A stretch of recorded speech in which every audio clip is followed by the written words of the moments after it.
the moment I really found out that I was not loved by my peers was when I was 12 years old. We'd just come back from break, lunchtime. So we're just kind of getting into our lesson before it all starts. And there's a group of kids, a mixture of girls and boys, and they're all got this note, this piece of paper, and they're pointing at me and sniggering and laughing. And you know when you just get that feeling in your belly that something's not quite right? So in that moment, I just kind of, something just a rage, like a red flag just went over me. And I just got out my chair, stormed over and took this note, and I ran to the boys' toilets, right? And I locked the cubicle, and I've got this list. I unwrap it fold by fold by fold. And at the top of the list, it says,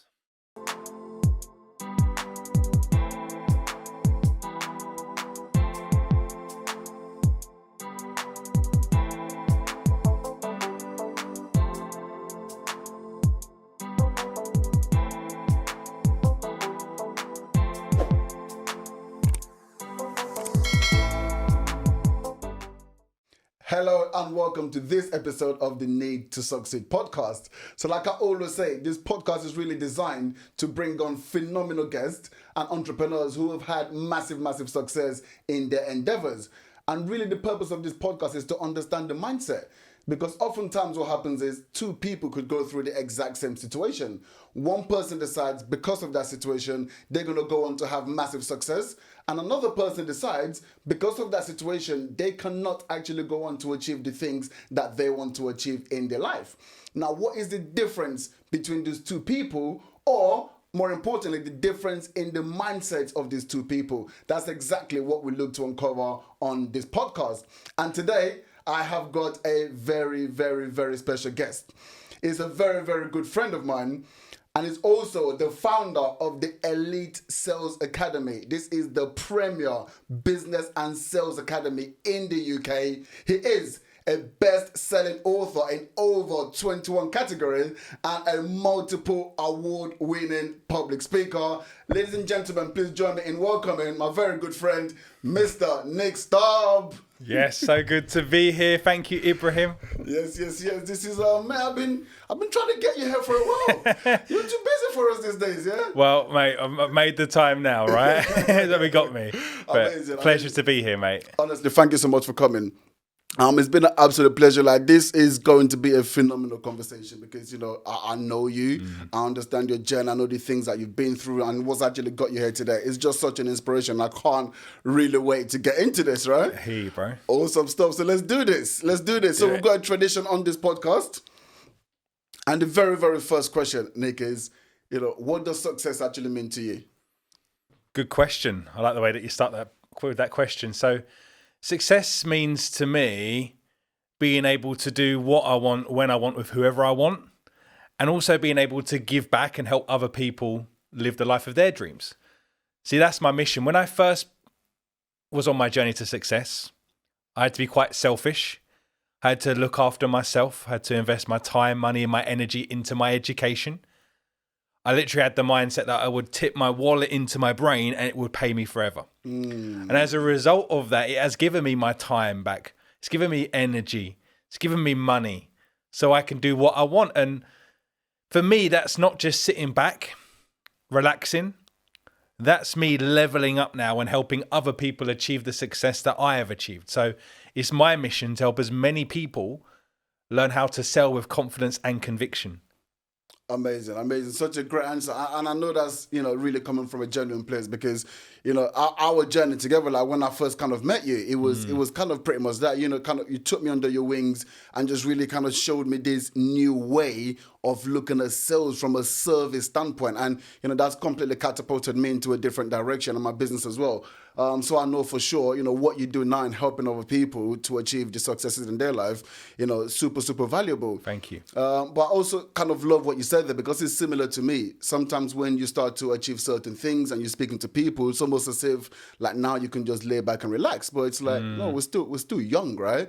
There's still so much more to achieve. So just because you got to a certain level doesn't mean now you're just going to sit on the beach and sip pina coladas. It's like there's now different levels of what you want to achieve, right? Yeah, I agree. There's a saying that I love: never let success get to your head, never let failure get to your heart. Because I've been on that journey too. Like I've had those times I've had some massive successes and I felt like maybe I'm getting a little bit comfortable. I've had to have that chat with myself. Other times as an entrepreneur, when I've been going downwards and I've been thinking, am I doing the right thing here? Is this right? But that's where I've had, once again, that internal talk. I've spoke to my mentors. I've reevaluated my vision, my values. And I learned, actually, no, I've just got to keep pushing through. If I can't solve the problem, how am I going to go out and get that help and support? And I think that is the difference between a successful person and an unsuccessful person, right? Bridging that gap, pushing through, because it's not going to be easy. Absolutely. As you know. Yeah, 100%. I really couldn't agree more. What I'd like to do, Nick, is just, get a better understanding. Like I said, it's, for me, what this is designed to do, and I say this to everyone, it's not, the successes that you've had are absolutely incredible, right? But what I really want is for the audience to understand that journey, like the mindset. How have you been able to actually get to where you are today? Right? Yeah. Because sometimes it's easy to look at people where they are and say, well, you know what, they're there. Like that's kind of easy, right? But understanding that journey, because someone could actually be where you were, 10, 15 years ago, and now understand, well, actually, if this person was able to make it, then, hopefully I can just emulate what they've done and get the same results for myself as well. Mate, that's a great mindset. Yeah. Yeah. And it's funny because a lot of people, they say to me, Nick, like, you're so good at sales. You were born that way. You've got the gift of the gab. I say to them, no. I was born like a baby, just like you. In fact, when I was growing up, I was bullied in school. I didn't have much confidence, but I was still able to grow and grind. And it all comes down to that discipline, I believe. But this is the great thing. I believe that anyone can copy the success that I've had. Anyone can copy the mindset that I've had, because I don't see myself as anything special. And there's something very special about the people that I've hung around, the systems that I've used. But in all, it's just about copying successful people. So hopefully the viewers of this podcast can copy some of the things if they like the sound of what I've done, that you've done, other guests have done.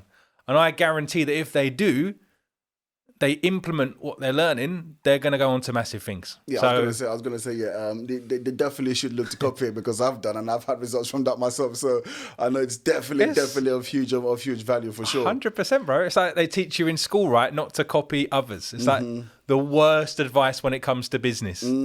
Copy and hang around successful people as much as you can. Yes. As Jim Rohn says, right? We are the product of the 5 people we hang around the most. So if we hang around those 5 broke people, we're going to be number 6, because our network is our net worth. So one quick tip for everyone listening, look at your circle right now. Who are the 5 people you hang around the most? Are they drains or are they radiators? Like a drain is going to suck you dry, right? They're going to take everything out of you. They're going to bring you down. Maybe not intentionally. Maybe they use their fears and their doubts to bring you down subconsciously. Are you sure you should be doing that? Is now the right time? You're working too hard. You should take a break.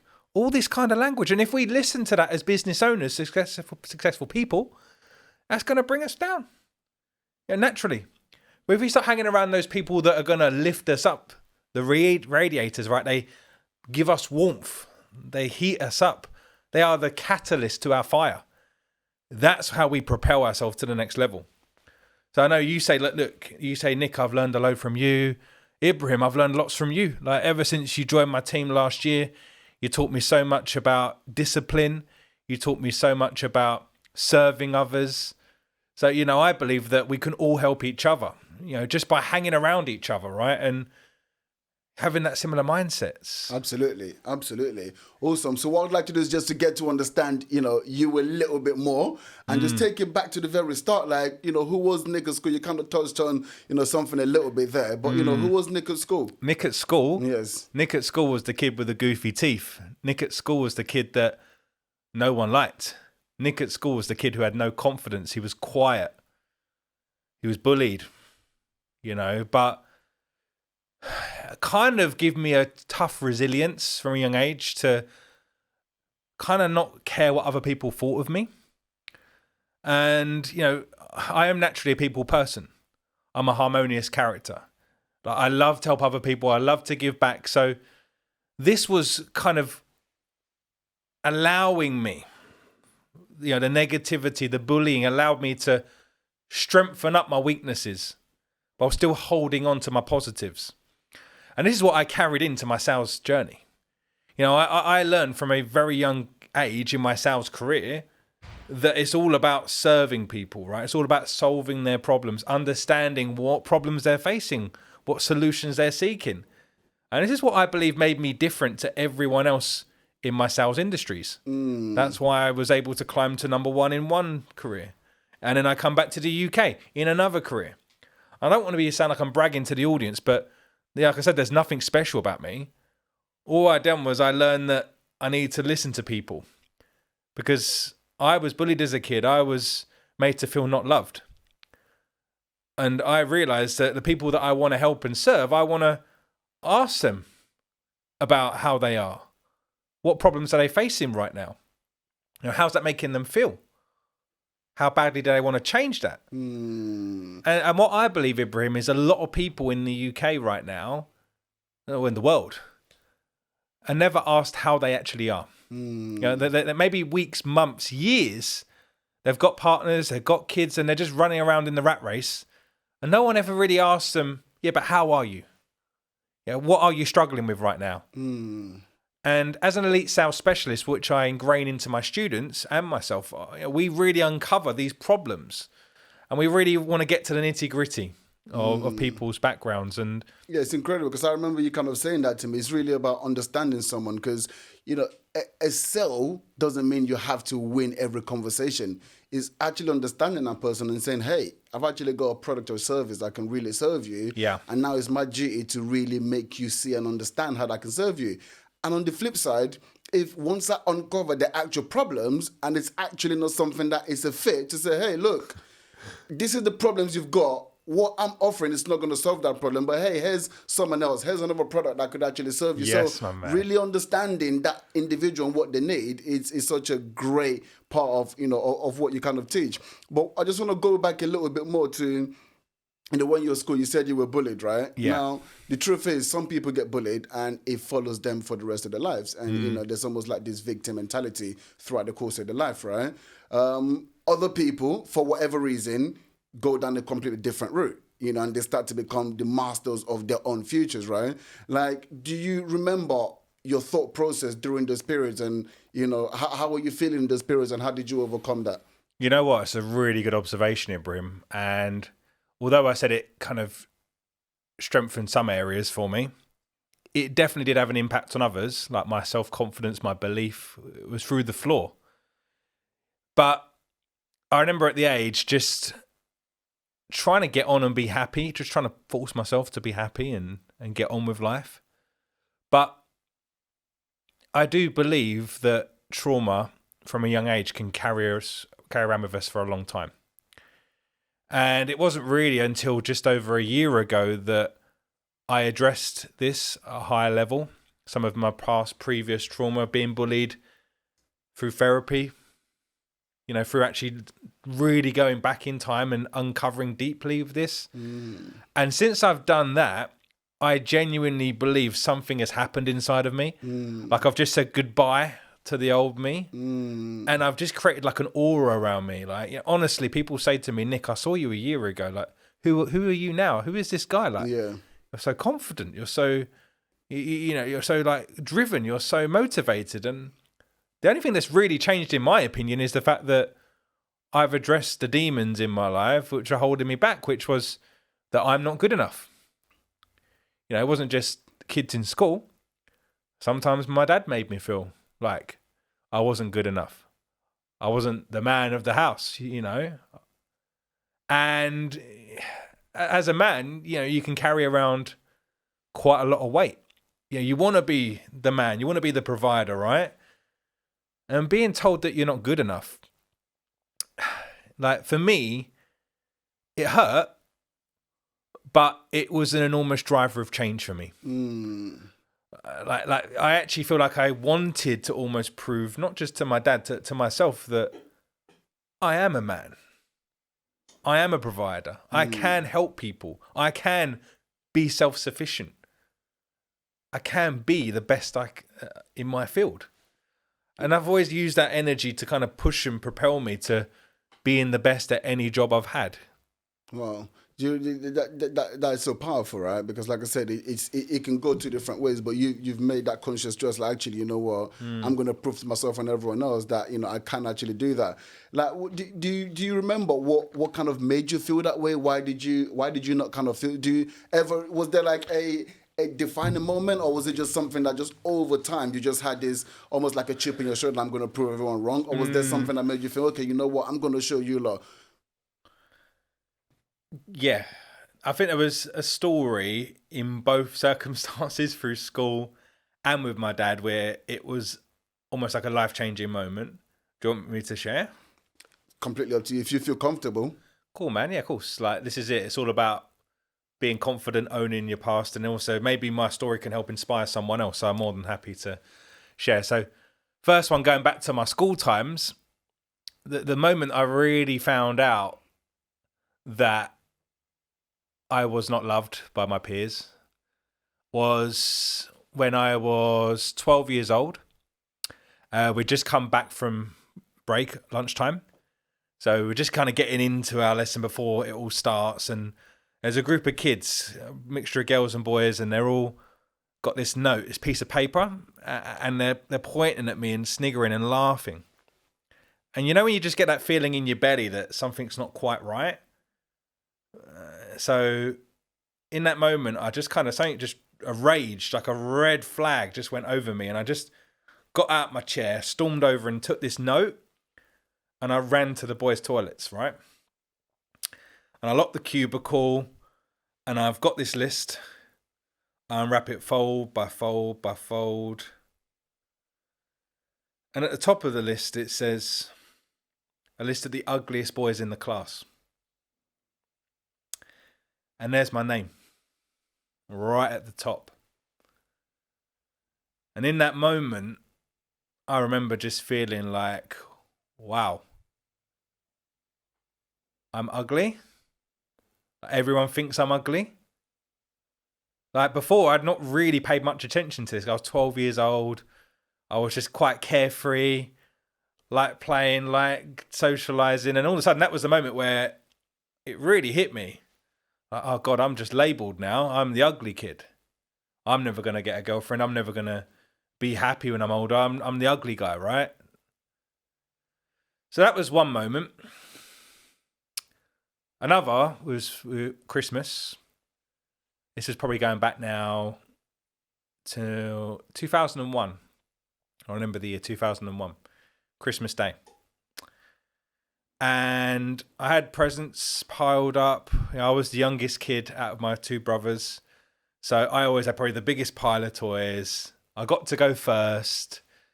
And I wrote my mum a list. Well, I say my mum, I wrote Santa a list. And one of the toys I wanted was this robot dog toy. You could teach it to do tricks. I thought it was really cool. I love dogs and I like technology. And I get to this box and I open it up and my face lights up, right? I got the toy that I wanted. I got that robot dog toy and I turned to my mum. She's pretending that, she didn't know that I got it. She's like, oh my God, wow, you got that from Santa. Great. And I turned to my dad. My dad is starting to shake. Like his face is turning beetroot red. And he just gets up. No son of mine is going to play with a toy like that. You'll never be a man. And that was the moment when I once again felt like I wanted to cry. I wanted to scream almost inside. But I knew straight then I didn't want to show any weakness. Because I'd just been told that I'd never be a man. And the last thing I want to do is not be a man. So, hey, what do men do, right? Men don't cry, men stand up. So I almost took it on the chin. I went silent. And I just carried on with my presence. And it was almost like nothing ever happened. I think my mum was too shocked. Everyone was just shocked and we just carried on. It never got mentioned again. But I carried that. But I almost want to take a moment now to say thank you to my dad. Thank you to the bullies for doing that to me, because it's made me who I am today. It's made me realize that if I want to be successful, I need to dig deep myself. I need to realize that nothing's going to get handed to me on a plate. I'm not special. If I'm ugly, what am I going to do to make myself better? If I'm not going to be a man, what am I going to do to make myself a man? I'm going to work hard. I'm going to grind it out. I'm going to go to the gym. I'm going to work on my health. I'm going to work on my fitness. So thank you to those guys. Well, that's so amazing. And thanks for sharing that, by the way, because I know that's sometimes it's difficult to share those vulnerable moments in our life. And that's something that, an experience that I kind of went through as well, learning how to share more openly. But I heard Tony Robbins say something like that, right? And he says, sometimes in terms of like having the victim mentality is, sometimes we often want to blame people in our past, whether it's, our loved ones, whether it's our parents and stuff like that, for these things that we feel they did that were detrimental to us. Yeah. But we don't also want to thank them for the things, for the good that very same thing has actually created in us, right? I 100% like agree. You said, that's allowed you to kind of go into the world and say, okay, you know what? I'm gonna show you this and I'm gonna show you that, and as a result of that, look at where it's actually got you to where you are today. And that's absolutely incredible. So thank you, mate. Yeah, thank you for sharing that.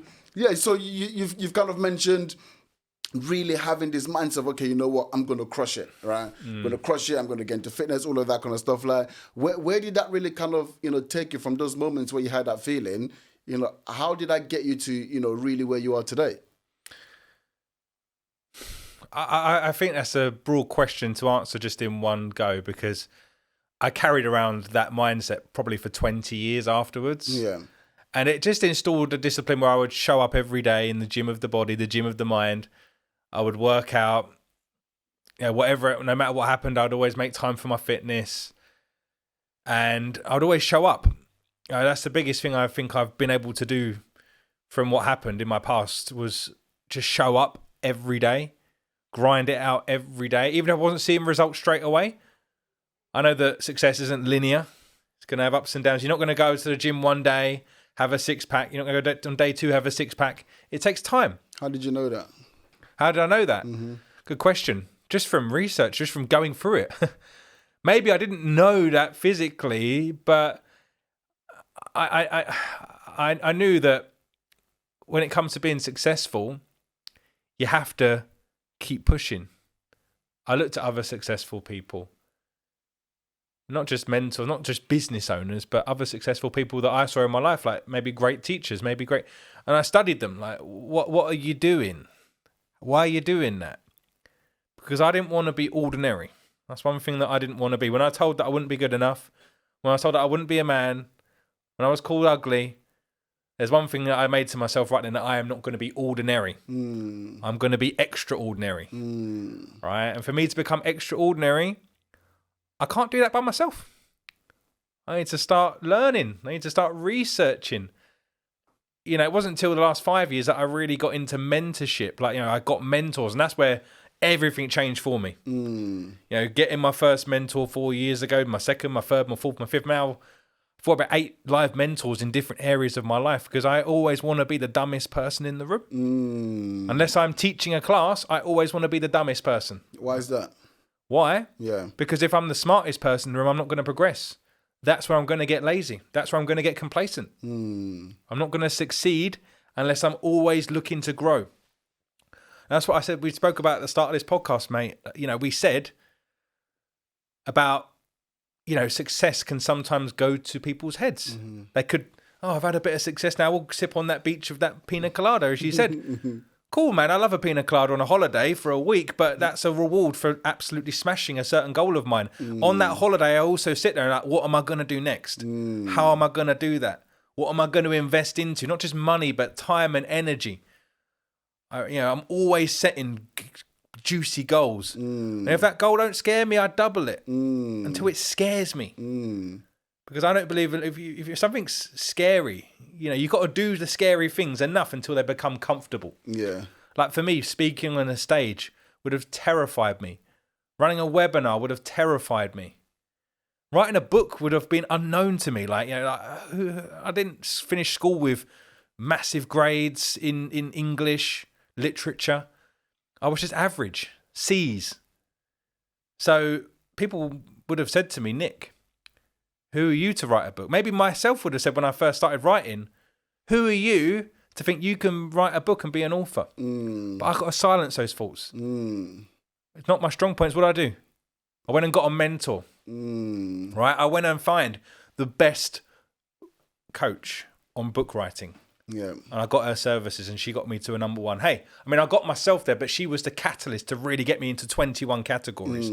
My message being heard by thousands, going global across the world. Getting a mentor doesn't mean the work is done for you. It means 100%. you've got the right strategy. So you know that the actions you're taking are the correct actions and they're going to get you the results because you've got a mentor. Otherwise, you're just doing things blindly. Hey, you might get it right, all right? But the likelihood of that is a lot lesser than if you actually had a mentor, someone who's already 100%. Walked that path, and they say, hey, here's the thing that you're going to do. Yeah. And, it's a quote that you always say, which I've used in various different platforms now, and, just kind of goes to what you just said there about being the dumbest person in the room, because you can get comfortable, and if you're always the person that everyone is listening to, you're the smartest person in the room, then the reality is you're playing in the comfort zone, and like you always say, the comfort zone is a beautiful place, but, nothing grows there. Right? If you're not growing, you're dying. So it's like, you've got to be around people who you're like, oh, let me just be quiet here because these people are talking a whole different level that I don't 100%. Understand. And that means, you're then in a zone where you can stretch yourself and you can do something else. So, yeah, that's absolutely brilliant. But you mentioned like 5 years ago, that's kind of, when everything started for you. Can you just give us a bit more context around that? Yeah. It was, probably just over 4 years ago that everything changed for me because I used to be working in the fitness industry. Okay. Worked for Virgin Active. I was head of sales in the UK, London division. So I managed clubs, I managed a few people, and my job was good in my head, right? I was successful. I'd previously been sent to Las Vegas by Richard Branson, who are other top performers of the Virgin brand. We did a week at the Bellagio. We had lavish pool parties, Cirque du Soleil front row. It was incredible. So Richard Branson looks after his people, yeah? Oh, mate, one of the best. I genuinely believe, he's taught me a lot. Not just, I wouldn't say I worked for him, but I felt like I worked for him. He was never there. I never saw him at work, but it's his brand. He created Virgin. And he knew how to look after and create reward systems in his company. He taught me a lot about going above and beyond for others. And also, I quote him for everything. In terms of opportunity, he's given me one of my biggest quotes that I live to. If you get offered an opportunity and you don't know how to do it, say yes and figure out how to do it afterwards. Wow. I've said yes to I've been offered an opportunity. In the back of my mind, I've gone to say, no, I'm not ready. When I've thought of that quote, I've just said yes. Wow. And as a result of saying yes, I've spoken on some massive stages. I've written my book. My business is going overseas, international. There's huge things coming. There's huge things that have happened. But all from saying yes and knocking on people's doors. I don't want to just be that silent business owner who's going to climb up in the background. I want to go banging on people's doors. Hey, can we work together? Can I add value to you? Can you add value to me? If we can, great, let's do some business.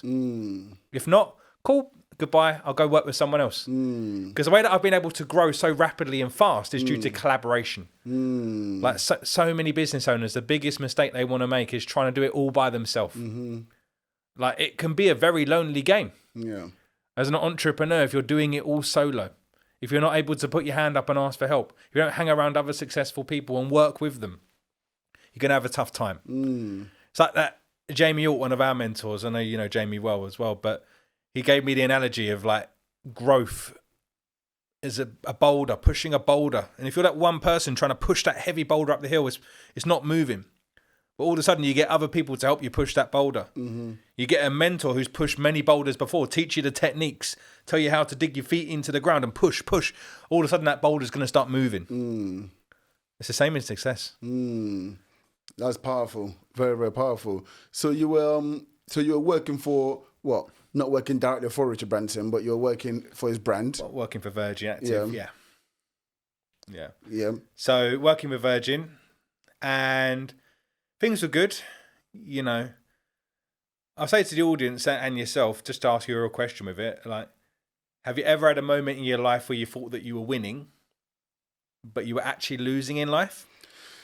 Yeah. Okay. I've been there many times, and I think that's probably a question that a lot of people can resonate with, for sure. Because at this time, I was technically winning on paper. I was earning massive amounts of money. I was the number one in the business. I've been sent to Vegas. I was seen as the expert, the go-to guy. And that was cool. I sense a bot coming, but this sounds good. It sounds good, right? Good. Yeah, but it was cool. But you know what? In reality, I was miserable. I hated my lifestyle. Because to get to that position, I was sacrificing everything. All of my time, all of my energy. My relationship was on the rocks. My relationship with myself. I mean, I was the guy working in the gym. I didn't even have time to work out myself. I was always traveling to work. I was staying late. I was taking extra shifts. I was just grinding, and it was non-stop. You know, I was stuck in that zone. Why? Doing the same thing over and over. Why? Because I didn't know anything different. You know, I was following that system that they taught us in school, right? Get an education, get a job, retire, £150 a week if you're lucky, and die. Now, by the way, I want to be clear. I'm not saying anything is wrong with the system, but maybe if you're listening here today, you want more success, you want more money, you want more freedom, you want more choices in your life, you want more self-love, then you can have it. But you need to start taking the bull by the horns and taking action. Start backing yourself. Start investing into your passions. Start investing into things that are going to make you more money. Start getting multiple streams of income. So that is what I realized, Ibrahim. And there was a key date, right? In May 2018. The 20th of May, I just learned out that my nan had passed away. And it was a really tough time because my nan wasn't just like a nan. She was more like a mum to me. Like, we saw each other once a week, and she was so loved by her community. Like, churches, oh my goodness. Like, I go to her house at Christmas, and just to paint a picture, in her front room, she'd have these strings across her front room, and they'd be full to the rafters of cards, Christmas cards. And she would hand write a written reply to every single person. Like, she taught me there and then, always go above and beyond for other people. Always put that time and effort in, and you will be respected. That's something I was lacking as a kid, right?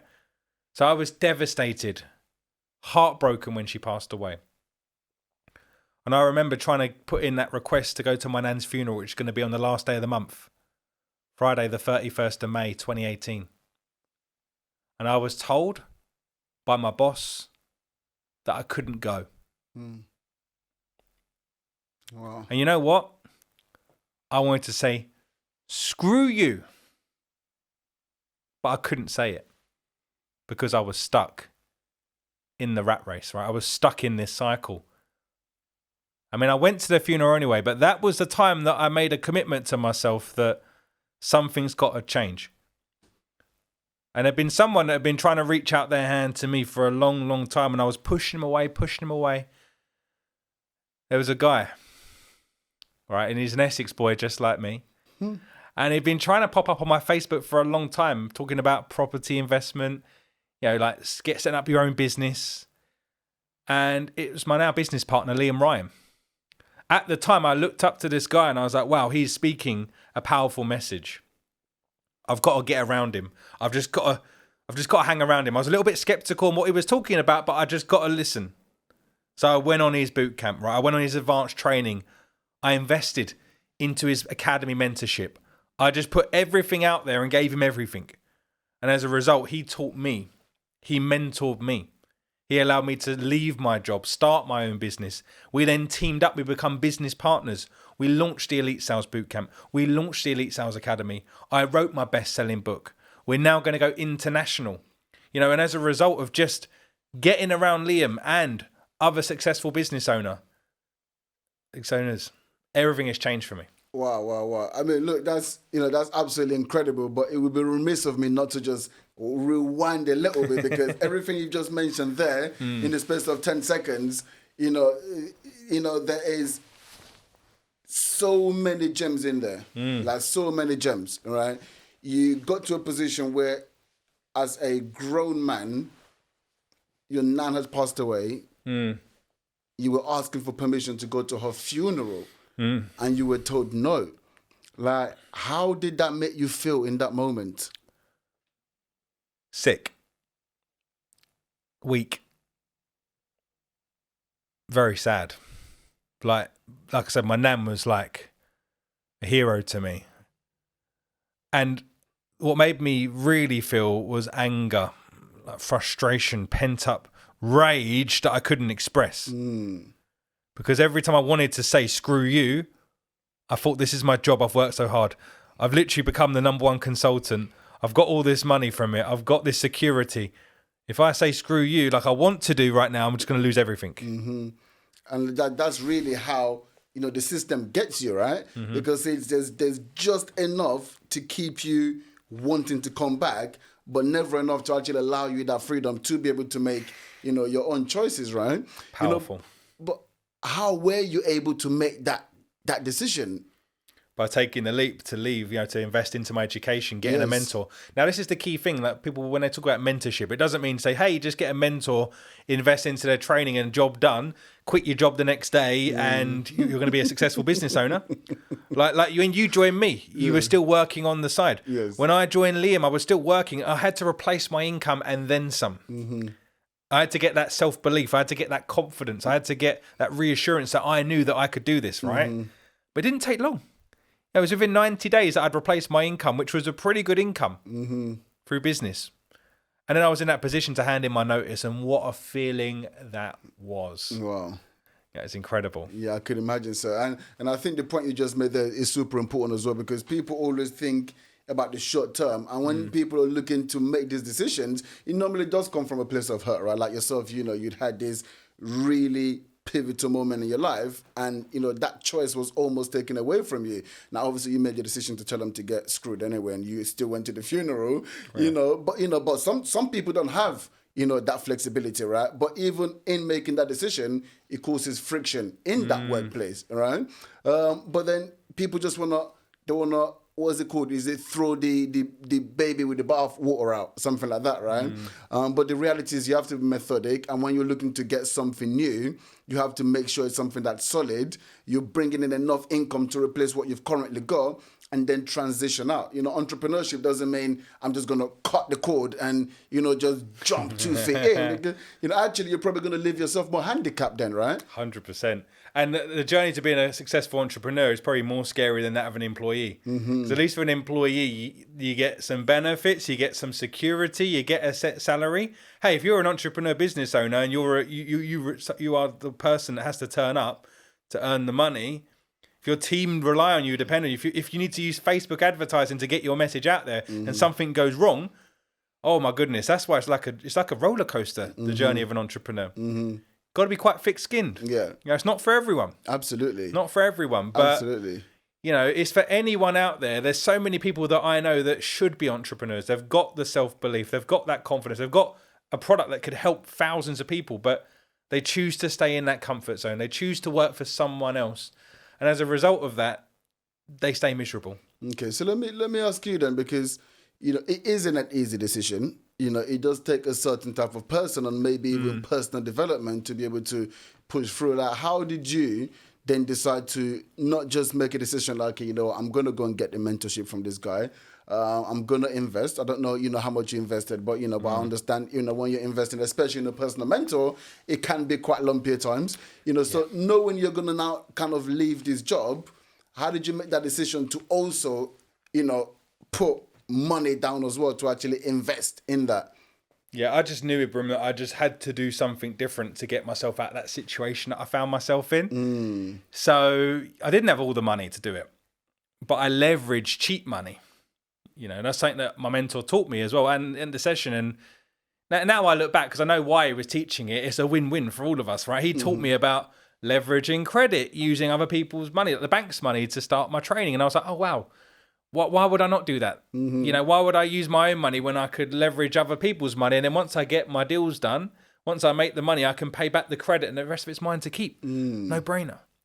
Like, I've made many interviews now from like Jim Rohn, who says that the best invention in the world is a credit card. Like it allows anyone to leverage money. Like, and most people use credit cards the wrong way. I don't want to be giving financial advice here. I'm just, you know, what's worked for me, what's worked for hundreds of others. But if you can leverage someone else's money to become successful, then it's a no-brainer. Now, don't be investing your credit card into maybe something that someone to trade Forex for you, someone to invest crypto for you. That is a bad investment. But if you invest into learning a skill yourself, something that you can then use and implement, you can control, then you're onto a sure thing. Wow, that's brilliant. So it's such an incredible lesson that if someone can learn that. Because I always say to people talking about, you know, having access to money, and it's all like, you just always got to be able to think outside of the box. And also, success leaves clues. I always say to people, like, look, I don't try to, you know, I think someone, you know, said to me once, like, there's actually not that many new ideas in the world, right? So don't try to, like, think of new ideas. Just think of what everyone's already doing. So if someone like Elon Musk, who's the richest man on this planet, if he still borrows money to do things that he wants to do, you know, success leaves clues. Like, okay, well, why is he doing that? And when I understand the reason why he's doing it, okay, well, you know what, I'm going to try and emulate the same thing. But doesn't it come down to square one that we mentioned almost at the start of this podcast? Copy successful people. Absolutely. Like, that is it. Like, all you've done there is just explain how you looked at Elon Musk, a successful person, and you copied what they do. Exactly. If it works for them. And it is funny how a lot of people in this day and age try and reinvent the wheel. Like, even some of my mentees, I show them my system, I tell them how it works. They're like, I get it, Nick, I get it. And then they want to just try and do it differently to make it better. I'm like, no, just don't. It's tried and tested. I've invested lots of money, lots of time and energy to done it. I've beta tested it hundreds of times. This works. It works. And there's millions of pounds of sales to back it up. Cool. Like, you know, you could change it and maybe you'll get lucky and make a little bit more money, but at the expense of the risk, the time, the energy, you know, it's not worth it. Just many successful people have given you their blueprints. You can invest to learn their blueprints. And you just got to take them and run with it. Absolutely. And this is the great thing. Like, you know, I know myself, I don't want to put barriers to entry. That's why I released a book. You know, so for as little as $9.99, someone can literally learn the system in a bite-sized chunk. Now, look, the book's not going to hold their hand. The book's not going to tell them what to do. The book's not going to give them a kick up the backside when they need it. A gentle one, of course. But the book is going to lay the foundations. It is going to give them a lot of my system. It's going to give them the tips and the tricks they need. And if they want more, they can come to my 3-day training. If they want to work closer, they can get mentored by me. You know, I want to help as many people as I can, but there has to be a value exchange. Absolutely. You know, and this is the thing about sales, what I teach. A lot of people have got this stigma around sales and money, but it is a value exchange. You're exchanging your money for their value. And some people, they say, Nick, you charge, you know, £1,000 for an hour's worth of mentorship. £1,000 for an hour. How do you justify £1,000 an hour? I say, you're not paying £1,000 for the hour. You're paying £1,000 for all of the hours, the experience, the systems that I've got, right? And they're like, okay, I never really looked at it like that, but it's true. 100%. It's like when a plumber comes around and, you know, fixes your tap and it takes them a couple minutes and they charge you £100. Hang on. Yeah. That was 2 minutes, mate. Some of them could be a little bit cheeky, but I do. You couldn't fix that tap yourself, could you? Exactly. So rather than moaning about it, you've got to understand, well, that person's earned the right to charge that money. They've earned the right to charge that call-out fee. Because you've got a problem that needs fixing. You can try and fix it yourself. Maybe, hey, what, you're going to try and read a book, go on, read loads, watch loads of YouTube YouTube videos, spend 10 hours to learn how to fix a tap where you could have paid someone to do it for 50 quid. 100%. Like, this is the problem a lot of people have as well, is they try and do everything themselves. Like, there's mentors out there, there's help and support. If you can afford to do it, if you've got the time, the money and the energy, and you're still like, no, I want to go try it myself, that's bad. Because you're that type of person who's going to spend hours trying to get it right. You might get it wrong. It might cost you even more money in the long run. So just invest. Get used to saying yes. And like, we've all heard that saying probably, like, you know, you buy cheap, you buy twice. That's a great saying. Pepinos get monkeys. Yeah. No, literally, it's true. Like, some people might say to me, hey, Nick, as well, like, you know, you charge £1,000 for your 3-day training. Like, oh, wow, well, there's someone else who does it a lot cheaper. They do it for £200. Well, look, if you're going to attach me to that value and that's all you're solely buying on, then go for the £200 one, my friend. But if you know that, you know, I'm charging a little bit more because I've got higher venue costs, I've got a higher team, higher caliber of team to pay. I don't make money on these events, right? But you got to have that mindset, like, sometimes the cheaper is not the better. Now, let me reframe it. Let's put it into personal training. Imagine you want to lose weight for a wedding. You want to buff up, get down a dress size, whatever situation you're in. And there's a couple of personal trainers. Now, one of them charges £20 an hour. The other one charges 50. Let me ask you the question, Ibrahim. Which one are you going with? Who's going to get me the results? Okay, but let's just say you didn't really know. They both had exactly the same. They both promised the same results. Yeah. One was 50, one was 20. Which one are you going with? 20. Going with the 20? Yeah. Why? Well, if it's going to be the same results. No, but they're telling you they're going to give you the same results. They're telling it's going to be the same. Yeah, this is what I'm saying.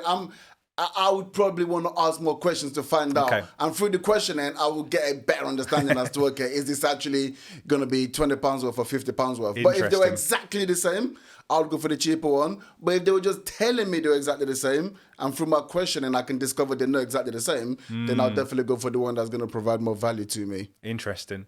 Yeah, see, that's an interesting answer. See, the way I would personally look at it is, based on my circumstances right now, I would go for the £50 one. Why? Because I would look at the two, the £50 and the £20. I'd say, well, the one with the £50 clearly is a better trainer. They clearly know what they're talking about more because they're charging more.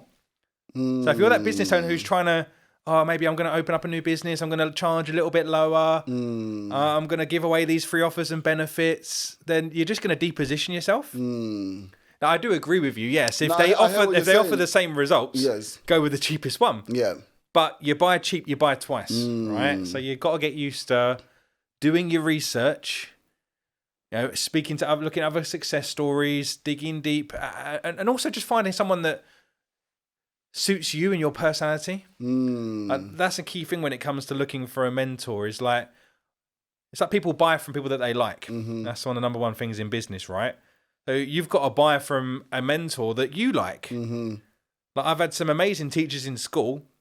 Probably not the smartest in their field, but they just engaged with me. They taught me on a kinesthetic level, which I like. They engaged with me. They got me taking action, whereas other teachers were probably smarter than them, but they got me reading books.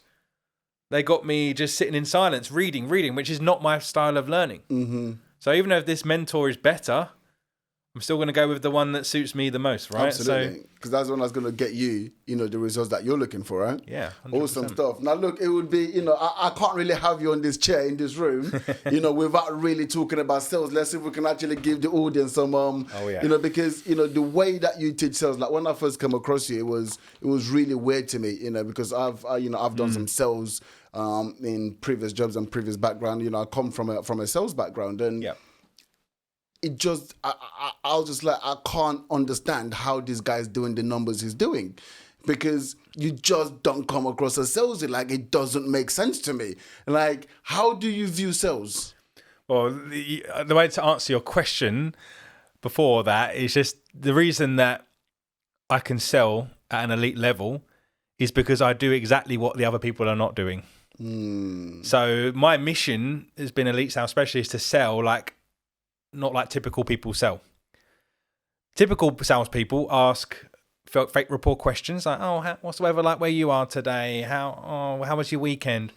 Which is like, they don't care. No one cares. You know that as a customer, they don't care. You're like, why are you asking me this question? And that just builds up sales resistance. The way that I sell is getting straight to the point, building authority, no fake rapport, and respecting my customers, respecting their time. I want to tell them how much my service is. I want to tell them how long it's going to take. I also want to tell them that there's a choice. If we're only going to work with the right people, if it's not right for you, we'll tell you that. Goodbye. And this has like elevated my sales to a new level. I didn't always sell like this. It's taken me a long time to like get where I am, right? I've had lots of mentors.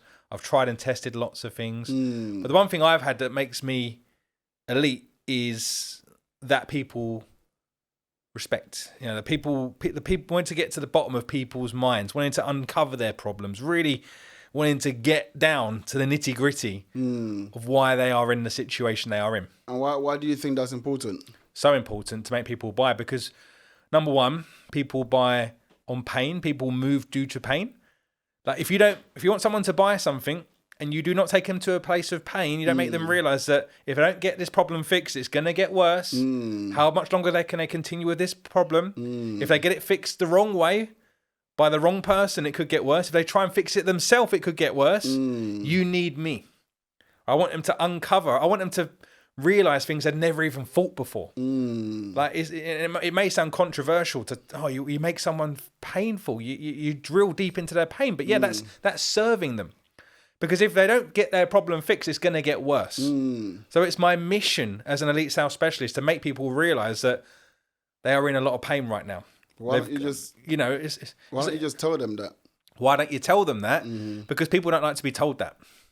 Like if I just told you now, Ibrahim, hey, Ibrahim, you look like your life's a bit terrible. It looks like you haven't got much time right now.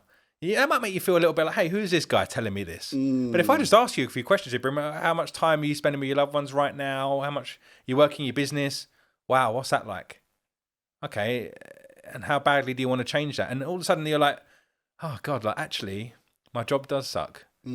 Actually, I don't spend enough time with my little one. I'm never there for the school runs. And maybe people the light bulb just flicks on. Whereas if I told them that, hey, I'm assuming, right? Maybe they don't see their kid. Maybe they're fine with that. But assume, spell it out. You make an arse out of you and me, right? That's what assume stands for. So we never assume. We ask questions. We ask good quality questions. What, why, when, how, what if. We uncover those problems. And this is how you gain control of the conversation. This is how, in the sales environment, that you get people to listen to you, to respect you. They're like, oh my God, this guy is like, okay, I want to hear more. He's asking about how I am. He cares. Okay, let's give this guy the information he wants. And that builds rapport. That gives you the ammunition. That takes them to that place of pain. Then once you've done the pain, you've got to take them to the game, right? Obviously, you've got to show them, hey, well, let's work on some goals. If you use my solution, what do you want to achieve? How is that going to feel? How badly do you want to achieve that? Great. Well, now this is where you are now. This is where you want to be. You've got to bridge that gap to why now. Because if you don't do that, people are going to come on, okay, well, this sounds good. I'll do this in the future. But how much longer can you continue to carry on with this pain? How is that going to go into other areas of your life? Is that going to impact your kids, your partner, your confidence? Like, do you realize that now you've got to do something different if you want to get something different? Wow. Because that's what they say, right? Like, selling and closing are two different things. 100%. And sometimes where people get kind of stuck is they do all of this selling, and because it's so hard, they almost don't want to ask those closing questions. But what you've said is once you've uncovered the pain and you've said this is the pleasure, actually closing becomes easier because you're just saying to them, hey, look, here's the solution. Do you feel this would actually solve your problem? Yes, it is. Well, let's do it. Great. Yeah. That's it. Right. That's a close, right? It's a close. But it's very soft. But they close themselves. Yes. If you've done the job right, this is the thing. Most salespeople, they go into the conversation at my stage 5 of my system, which is where they try and talk about the benefits, what's going to happen, how it's going to change their life. If you do the layers before, the pain, the gain, the uncovering, the consequences, then you're already letting them close themselves. They're like, I need to change my life. I need to buy this product right now. It's priceless. Like me solving this problem is there's no monetary value. So when I drop a price later, it's £500, you're like, I'm in because I need this problem solved. Whereas if I go in the sales call like, hey, you need my product. This is going to help you lose weight. This is going to help you. I don't want to lose weight, mate. I'm actually trying to put weight on right now. I'm trying to build muscle. So, yeah, don't assume and uncover. And what you need to realize as a business owner, which many people make this mistake, is do not try and work with everyone who's got a pulse or a checkbook, right? This is the most business owners. I want to help everyone. Who do you work with? I work with everyone. Anyone, everyone. and their marketing is trying to help everyone. You got to niche down. Like, who is your avatar? Who is your perfect customer in your sales industry? And write it down. Like, are they a male or female? How old are they? Well, how much money do they earn? What's their religion? What's their job title? And then you need to start looking for those types of people. Because you can help those people better, and B, you can actually serve more people by niching down. It's a mindset thing that once you stop trying to sell to everyone, and you start trying to sell to the right people, and you help them close themselves, everything improves for you. Like, you close more deals, your bank balance grows, you can grow your team, you can scale up, and you can then teach your team how to sell at an elite level, like I do for a lot of my clients. I help to train them, and I train their sales teams. And then they can have their business running on autopilot. Like, it sounds so logical. And like I said, when I first come across you, it didn't really make sense to me. But once I actually learned and understood the system, first of all, you can't argue with results, But secondly, it just started to make, logical sense as well, right? It's like, okay, well, this actually makes sense. Why do you feel like everyone's not doing this? Why ain't people just... This is a no-brainer, right? Yeah, it's a no-brainer, but people don't know what they don't know. And sometimes the most simple things, until we're taught them, it is like, oh my God, that's so obvious. Why didn't I think of that? And because people are trying to reinvent the wheel at times, they're trying to overcomplicate things all the time. So people are looking for, I don't need to get better at sales. Maybe I've got to learn all these crazy techniques, these smoke and mirrors. I've got to dupe people. I've got to take over. And as a result of that, they're just making it super complicated for themselves.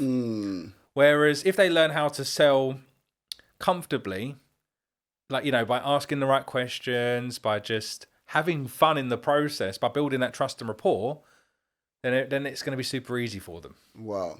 Amazing. Like, genuinely, I feel like, we definitely got to do this again. Yeah, because it's taking a long time to get you on the sea. Yeah. But I feel like we could definitely go on for I've been rolled my sleeves up a minute ago. I'm ready to go. I'm ready to go, mate. I've got more, but no, I appreciate the time, mate. No, it's been absolutely fantastic. And there is just one more question to wrap things up, because, like, genuinely, mate, it's I'm so proud of the things that you've achieved. I'm grateful for the things that you've done for me as well. Really getting me to where I am today. You've had a massive, massive part to play in that. So really grateful for that. But what's just happened in your business and your career over the past 12 to 18 months has just been phenomenal. You've achieved incredible things, and I know you've got some plans to do even more amazing things as well. But like today, with everything that you've now achieved so far, like, what is your need to succeed? My need to succeed is just fulfillment. I think that'd be my one answer in one word: fulfillment. The need to help as many people as I can who want to change, who want to improve their lives, who want to make more sales, make more money. I want to fulfill that need to succeed and make them succeed. Because when they succeed, I succeed. And it's a win-win. The more I succeed in my sales coaching, the more others can succeed. And then we can create what I call the ripple effect. So they can start helping other people, then they can help more people. And not just help people spread my training, my message, but maybe if I help someone have more time, more freedom, they're going to spend that time with their kids, and their kids are going to grow up better. So honestly, I believe that everything I'm doing is not just affecting my life, it's affecting millions of lives around me. So my need to succeed is not me, it's others. Wow. Amazing, man. Nick Staab. Wow. Thank you very much. That was great. Thank you so much, my man. Yes.